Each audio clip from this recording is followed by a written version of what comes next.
Welcome everyone to our deep dive. Today we're jumping into something maybe a bit specific, flying with your cat. Yeah, it's a big topic for pet owners. We're looking at a great guide today. It's from El Gato en Casa. A very helpful resource, yeah. And our plan is simple. Make flying with your cat feel, well, easy, or easier anyway, for both of you. Definitely. And here's something interesting. Turns out the airline rules for cats, they actually help everyone involved. That's absolutely true. They might seem like a hassle, but they really do smooth things out. Okay, so where do we start? You mentioned rules, and that they change. Yes, Yeah. exactly. The big thing to understand is that the rules aren't the same everywhere. This idea of localization is key. Localization, meaning? Meaning the rules depend heavily on the airline you choose and also the country you're flying to. They can be quite different. Okay, that makes sense. So if I want to bring my little furry friend along, what kind of papers do I actually need? It's probably not just their cute photo, right? No, not quite. You need official stuff. First, a health certificate. A vet needs to check your cat and sign off, usually like within 10 days of the flight, 10 days, okay. saying your cat is fit to fly. Then, proof of vaccinations. Rabies is almost always required. Super important. Rabies, got it. Anything else? You mentioned countries. Right. If you're flying internationally, especially to, say, Europe, your cat might need what's called a pet passport. A pet passport? Seriously? Yeah. It's basically a little book that keeps all their health info, shots, treatments, all in one place. Makes crossing borders much easier. Wow, okay. And what about the carrier? I assume I can't just use any old box. Definitely not. Airlines are very specific here. The carrier needs to be the right size, big enough for your cat to stand up, turn around, lie down comfortable. Stand, turn, lie down. Okay. And it needs good ventilation, airflow, plus secure locks.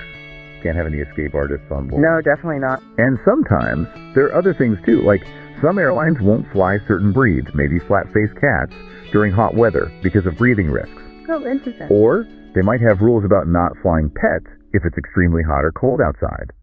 It all goes back to that localization. Checking your specific airline and destination's rules is crucial.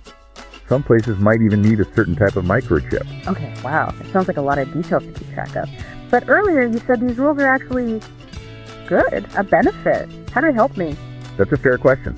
All these rules, why bother? Well, think about it.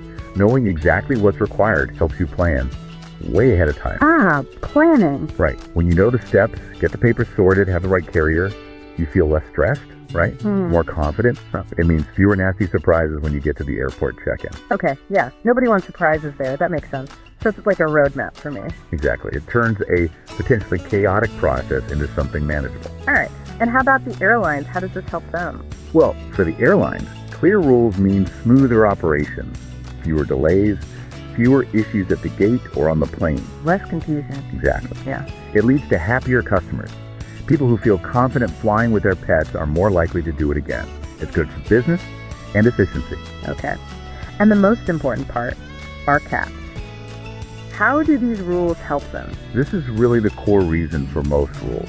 They're about your cat's safety and comfort, the carrier size rules, ensure they aren't cramped, airflow rules, keep them breathing easy, health checks, make sure they're well enough for the stress of travel. So it's really about making the journey as safe and okay as possible for them. Precisely. It minimizes risks and aims for a better experience for the animal.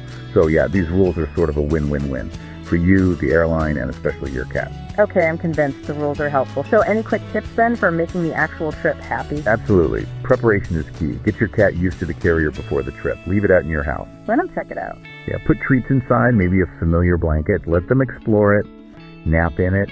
Make it a safe, normal space, not something scary that only appears for vet visits or travel. Good idea. What about packing for them? Pack essentials. Their regular food, water, maybe get one of those no-spill travel bowls, any medications they need, of course. And definitely include something familiar, like their favorite soft blanket or a small toy.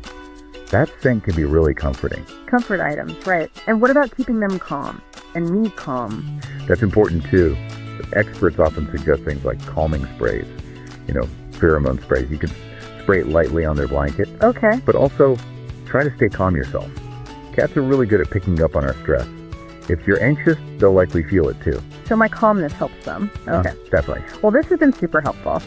So to wrap it up, planning ahead, understanding these rules using guides like the one from El Gato en Casa, It really does make flying with your cat seem much more doable, maybe even enjoyable. That's the goal. Knowing the specific rules for where you are going and why they exist helps enormously. It changes things from a headache to just part of the adventure. A well-prepared adventure. So here's something to think about. Now that you know how to fly smart with your feline friend, what amazing new places might you two explore together next? Happy travels!